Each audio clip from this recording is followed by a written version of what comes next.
Hey guys, what's up? It's Joey from Journey Instruments. Thanks for joining us today. I am here with she can only be described as the eternally loyal one herself, Ellen from Forever Faithful. How's it going, Ellen? Hey everyone, I'm good. Thanks for having me, Joey. I'm really excited to be doing this interview. Yeah, absolutely. Thank you so much for joining on this. Thank you so much for joining me on this. I already can't talk. It's fine. We're doing this on a Saturday, so everybody knows. So we're both in like Saturday mode. So Yeah.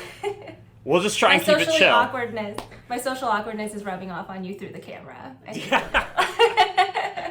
That's what we'll say. That's my excuse. Absolutely. So we're gonna kick things off by playing a game of over or under. How do you feel? How do you feel going into this? Are you ready? I hope so, and I hope that I don't offend anyone with my answers. No, we're going into this trying to offend as many people as possible. So Okay. yeah. So please only divisive answers. Nothing Perfect. else. Will do. Okay. All right. Well, let's start one off that could be divisive. We'll see what happens. Here we go. Pixar movies, are they overrated or underrated? Underrated. I love Pixar. I'm a huge Disney girl. Everything that I have in my house is like Disney related in some way or shape or form.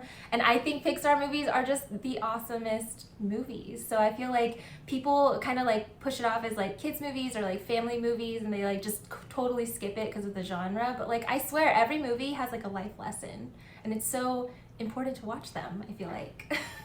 Yeah. What a great answer. Do you have a favorite Pixar movie?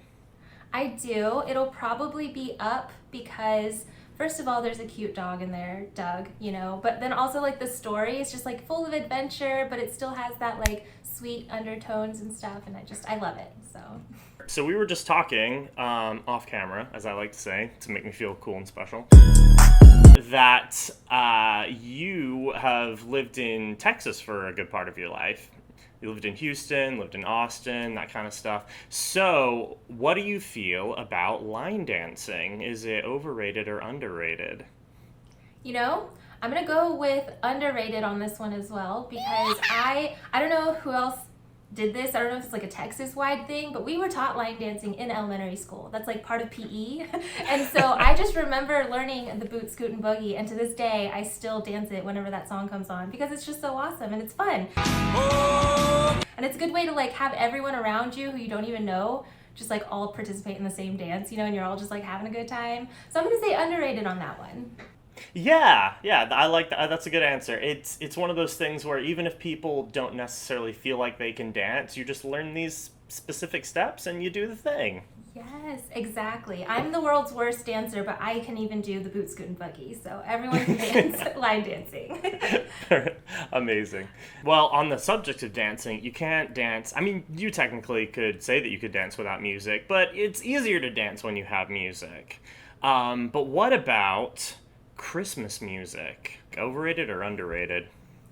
I keep wanting to say the same answer, but I'm going to say underrated on this one too, but only because every Christmas I blast the Christmas music. What is it, like 99.1? Sunny 99.1? You know what I mean? So like I will listen to the same I listen to the same Christmas music every season. I feel like it just gets me in the mood and like makes everything just seem a little more wintry, especially around here in Texas because we don't really get like snow or anything like that. So just having the music on in the background I think really makes it just more seasonal and stuff. So I keep saying underrated for everything, but I do. I feel like it's very underrated. I feel like people should blast more Christmas music all the time. No, that's totally great. I like it. It just means that you like a lot of things. Yeah, I Being guess. very positive. We could all use that. Nothing wrong with that. Cool. So one thing that I've seen is that you've been checking in on your electric guitar progress. You've been working on electric guitar more recently. So I'm interested in hearing your thoughts. Is electric guitar overrated or underrated? Um, Personally, like coming from my background, I'm gonna say it's underrated because like I always played acoustic since I started playing guitar, and so when I picked up the electric, I didn't realize how much of it doesn't transfer. Really, you know what I mean? Like I thought that since I have acoustic experience, electric would be like super easy for me, and then like boy was I wrong. Like there's a lot of like little things that you have to learn about. Not only just all the extra equipment and pedals and all that kind of stuff, but just like the actual technique of playing on an electric guitar is so different, I think, than like acoustic in a lot of ways. So I'm gonna say that it is underrated because more people should play electric guitar. Does that make sense? Yeah, absolutely. Yeah, if I think that that's the definition of it being underrated. What are some things that you found? Like, can you name like a specific thing where you thought like, oh, this will translate really easily, but like it didn't end up translating easily? Yes. So I think that like for acoustic guitar, I usually like picked with my fingers. Like I actually think I might be really good at fingerstyle. I've not tried that route yet, but I feel like that's something that I'd be more natural at. But with electric, it's a lot more like lead and like solos and being able to use your pick. Like alternate picking was something I'd never in my life tried before I tried electric guitar. And so like not only was I trying to use a pick kind of for the first time, but also like, you know, being able to pick one string at a time, doing solos and that kind of stuff while also simultaneously, you know, doing the fingerings. It was just like, it was a lot. So I have a newfound respect for all my electric guitar players out there. Like it's quite tough.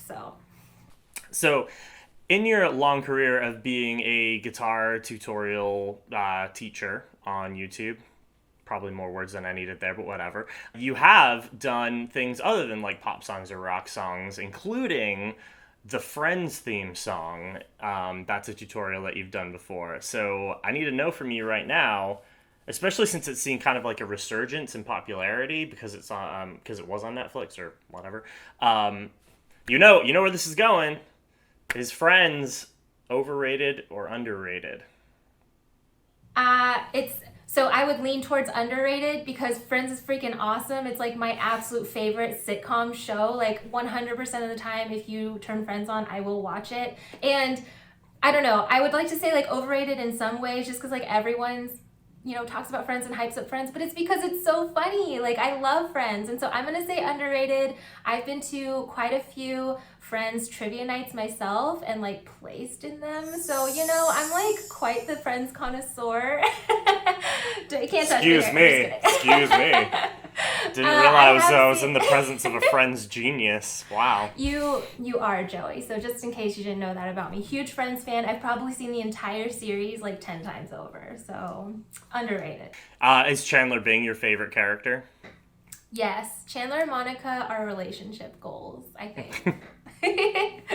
I love them. So They are fantastic. They are. It's true. Say you were unjustly arrested for something and thrown into a prison, and an old man hobbled up to you and told you that he could lead you to vast amounts of treasure, and he leads you out to the desert, and in that desert arises from the sand a giant tiger head that you can go into and discover all of the treasure that you could ever want, maybe a flying carpet or two, who knows. Would you say that experience would be underrated or overrated?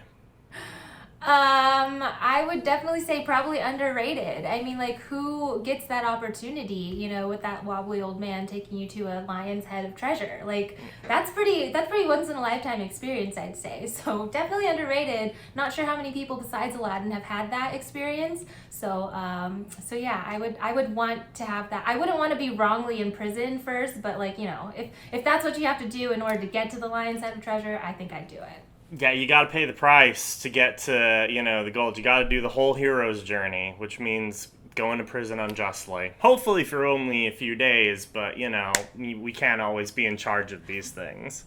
Yes, that's true. Awesome. Thank you so much, Ellen. That was Over Under with Ellen. Appreciate you playing with us. Yeah, thanks for having me. It was a lot of fun. Hey everyone, thanks so much for watching this video. I hope that you enjoyed Over and Underrated with me and Joey. Make sure to subscribe right now for part 2 coming out really soon. And also look at my channel if you are looking to do guitar tutorials, things like that. I've got lots of great stuff on there, linked in the description. So thanks for watching. Hope to see you over in part 2.